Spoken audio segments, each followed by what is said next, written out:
여섯 번째 시스템인 리튬 에어 배터리, 리튬 공기 배터리, 뭐 리튬 옥시전, 리튬 산소 배터리, 뭐 이런 식으로 소개들이 많이 되어 있는데요.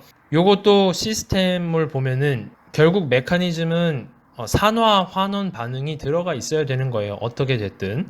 그래서 리튬 에어 배터리에서는 리튬 메탈을 음극재로 사용을 하고, 양극재에는 카본 매트릭스가 있는 이렇게 공기가 들어와서 결국에는 리튬 이온이 전자 플러스 되고, 이런 리튬 산화물과 반응을 해서 Li2O2를 만드는 거예요. 이제 이렇게 만들어지면 이제 방전인 거고, Li2O2가 없어지고 이 리튬이 반대로 이제 음극재로 가면 충전이 되는 거겠죠. 이 리튬 에어 배터리가 왜 연구자들이 관심을 가지고 왜 기업들이 관심을 가지냐면, 이론 theoretical specific capacity 보세요. 이론 중량당 에너지를 보게 되면 현재 리튬 에너지의 거의 한 20배가 넘죠.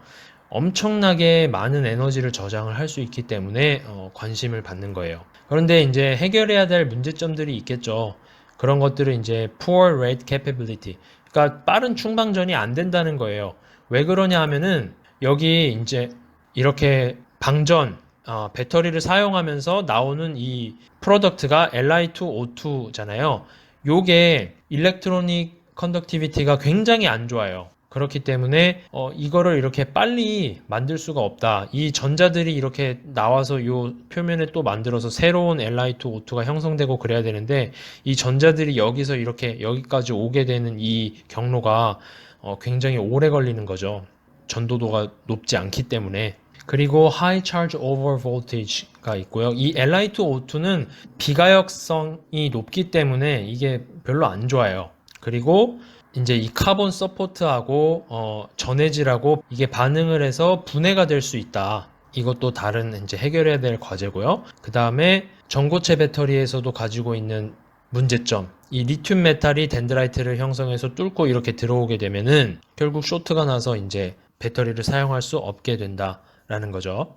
그래서 리튬 에어 배터리는 굉장히 사이클 라이프도 아직까지는 안 좋고 더 많은 연구들이 필요한 배터리 시스템이에요. 일곱 번째 배터리 시스템, 리튬 설퍼 배터리, 리튬 황 배터리라고 하는데요. 얘는 리튬 에어 배터리하고 조금 어느 정도는 닮아 있어요. 음극재로는 리튬 메탈을 사용하고, 양극재로는 이제 설퍼를 사용하는데, 이 설퍼를 붙일 수 있는 카본 서포트가 또 들어가요. 카본 매트릭스에. 그러니까 쉽게 말하면 카본이랑 설퍼랑 이렇게 섞은 거를 양극재로 쓴다라는 거예요. 근데 반응은 이제 설퍼랑만 하는 거죠. 리튬이랑 설퍼랑 이런 여러 단계의 반응을 거쳐서 처음에는 이제 S8으로 시작했다가 이놈들이 이제 차례차례 반응을 해서 결국에는 하나의 설퍼 원자가 두 개의 리튬을 이제 호스팅할 수 있는, 그래서 보시게 되면 굉장히 높은 이론 용량을 가지고 있어요. 1675mAh/g. 그래서 양극재 보통 상용화되어 있는 양극재는 뭐 150에서 200mAh 사이죠. 그래서 거의 8에서 10배 정도 된다. 그래서 방금 보신 이 반응이 이제 설퍼가 리튬이랑 서서히 반응하는 게 요게 이제 방전 때, 리튬이 항상 음극재에서 양극으로 갈 때는 방전입니다. 그래서 방전이 되는 거고, 마찬가지로 이제 충전이 될 때는 이 설퍼와 있었던 이 리튬들이 이제 양극에서부터 음극으로 다시 되돌아가는 게 충전이 되겠고요. 그래서 조금 더 자세히 알아보면 작동 전압은 2.1V로 조금 낮아요. 현재 리튬이온 배터리에 비해서. 이론 용량은 굉장히 높죠. 그런데 이제 좀 더 이슈라고 볼 수 있는 거는 굉장히 이 메커니즘이 굉장히 복잡하죠. 그 중간 인터미디에이트 페이즈가 굉장히 많죠. 일부 이제 이 리튬 황화물 같은 경우에는 이제 녹기도 해요. 유기용매에 녹기도 해서 전해질에 녹습니다. 그렇게 되면 양극재 손실이니까 배터리의 성능 저하로 이루어지겠죠. 여덟 번째 배터리 시스템, 리독스 플로우 배터리입니다. 얘는 작동 원리가 뭐냐면요. 보통 리독스 플로우 배터리는 바나듐을 많이 이용을 합니다. 일단 배터리라고 하면 아까도 설명드렸다시피 산화 그리고 환원 반응이 포함되어 있어야 됩니다. 그래야지 배터리라고 부를 수 있는 거고, 그래서 리독스 플로우 배터리라고 하는 것은 지금 보시면은 여기에 양극재 일렉트롤라이트 탱크가 있고요. 음극재 일렉트롤라이트 탱크가 있습니다. 이 리독스 플로우이기 때문에 이 배터리의 산화 환원 반응을 하는 그 페이즈들은 다 리퀴드 페이즈예요. 전부 다 이제 액체예요. 그래서 이제 여기 포지티브 탱크가 있고 여기 네거티브 탱크. 그러니까 음극재 탱크가 여기 있고 양극재 탱크가 여기 있는 거예요. 지금 보시는 것은 파워 소스라고 써져 있으니까 충전 반응입니다. 충전 반응은 어떻게 되죠? 충전 반응에서는 환원 반응이 음극재에서 일어나고 산화 반응이 양극재에서 일어납니다. 리튬 이온 배터리랑 똑같은 거예요. 이 케미스트리를 보게 되면 이 바나듐이 4가에서 5가로 됩니다. 양극재 탱크에서는. 그 다음에 이제 프로톤이 멤브레인을 통해서 지나가게 되고 음극재 탱크에서는 이제 바나듐 3가가 2가로 환원 반응이 일어나면서 이렇게 에너지가 저장되는 거예요. 바나듐 이온이 흥미로운 사실이 뭐냐면 바나듐 5가, 4가, 2가, 3가 이 색깔이 다 달라요.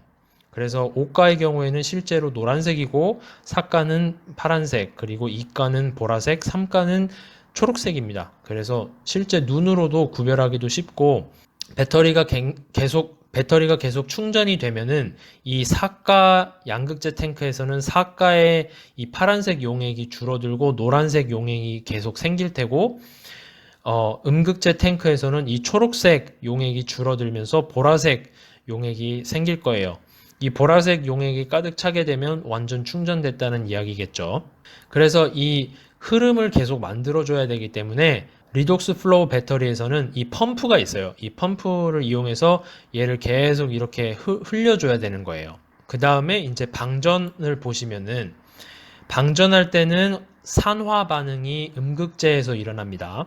그래서 음극재 탱크를 보게 되면 여기 옥시데이션이 일어나죠. 그래서 2가의 바나듐 이온이 3가로 산화 반응이 일어나고 프로톤은 이제 멤브레인을 통해서 양극 탱크에서 음극 탱크로 이동하고 양극 탱크에서는 환원 반응이 일어나겠죠. 이 5가의 바나듐 이온이 4가가 되겠죠. 그래서 이 리독스 플로우 배터리를 사용을 하게 된다면 이 파란색 용액이 점점 더 많아지게 되고 초록색 용액이 점점 더 많아지게 되겠죠. 리독스 플로우 배터리의 장단점 한번 확인해 볼게요.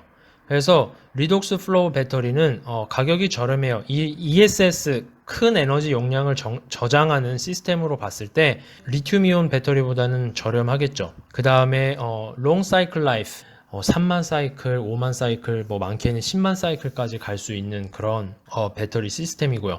그리고 더 안전하겠죠. 유기용매 안 쓰죠. 여기 있는 이제 전해질은 아큐오스 일렉트롤라이트라고 해서 이제 물이 베이스가 되는 전해질을 사용하기 때문에 그래요. 유기용매를 사용하지 않고.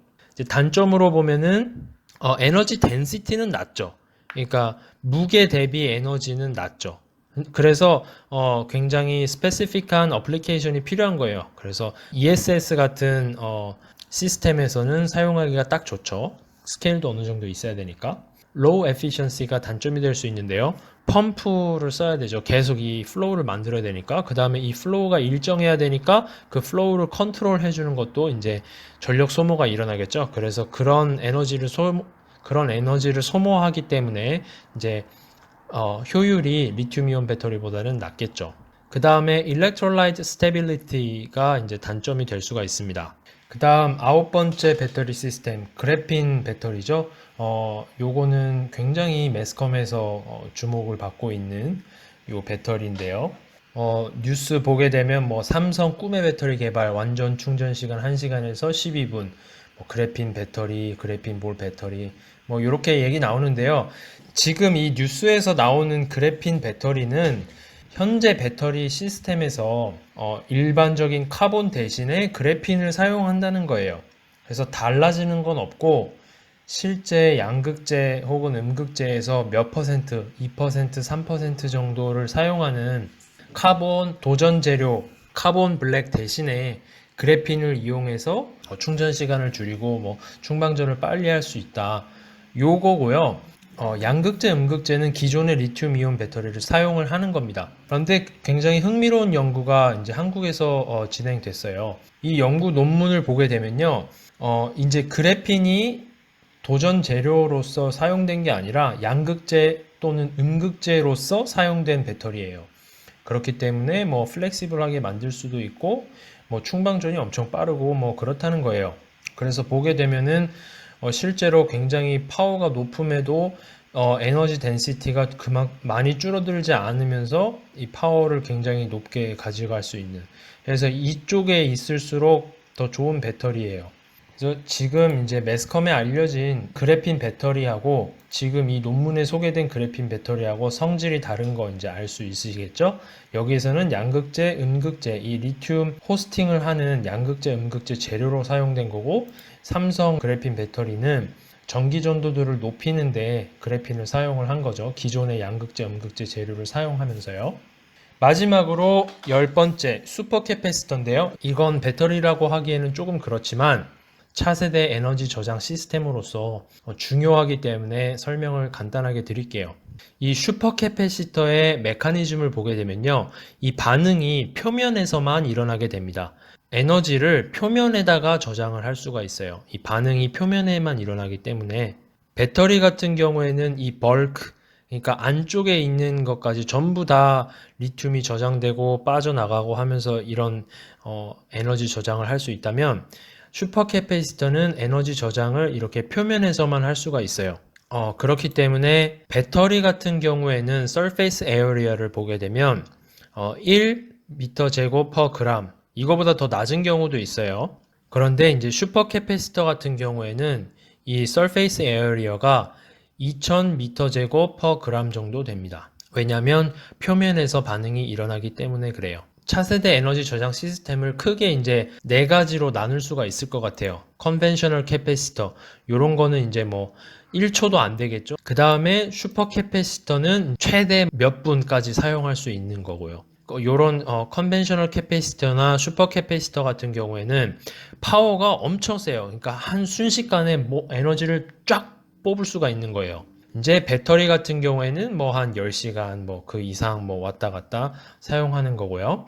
이제 퓨얼셀 같은 경우에는 파워는 조금 더 낮지만 더 오래 사용할 수 있는 거죠. 각각 이런 시스템마다 장단점이 있을 테고 그거에 걸맞는 어플리케이션을 찾아서 개발을 하는 게 이제 전반적으로 이제 연구 개발에 몸을 담고 있는 이제 사람들이 해야 되는 일인 거겠죠.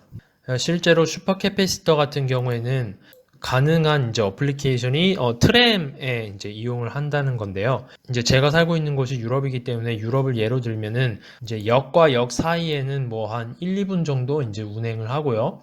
슈퍼 캐패시터를 이용하게 되면 이제 승객들이 타고 내리고 할 때 역에 정차하는 시간이 뭐 약 1분 내외 혹은 뭐 30초라고 한다면 그 짧은 시간에 충전을 쫙 해서 1, 2분 정도 이제 운행을 다음 정거장까지 가는 동안 그 에너지를 사용하고, 또 이제 문이 열리면서 승객이 내리고 타고 하는 동안에 또 다시 충전을 하고, 그렇게 해서 슈퍼캐패시터를 이용하면 어떠냐, 이런 식으로 제안이 많이 됐고, 많은 식으로 적용하려고 이제 여러 도시에서 이제 연구하면서 투자를 받고 그런 액티비티들이 이제 많이 소개가 되고 있어요. 자, 이렇게 해서 10가지 배터리 시스템 같이 한번 알아봤고요. 다음 시간에는 더 좋은 영상으로 찾아뵙겠습니다. 시청해주셔서 감사합니다.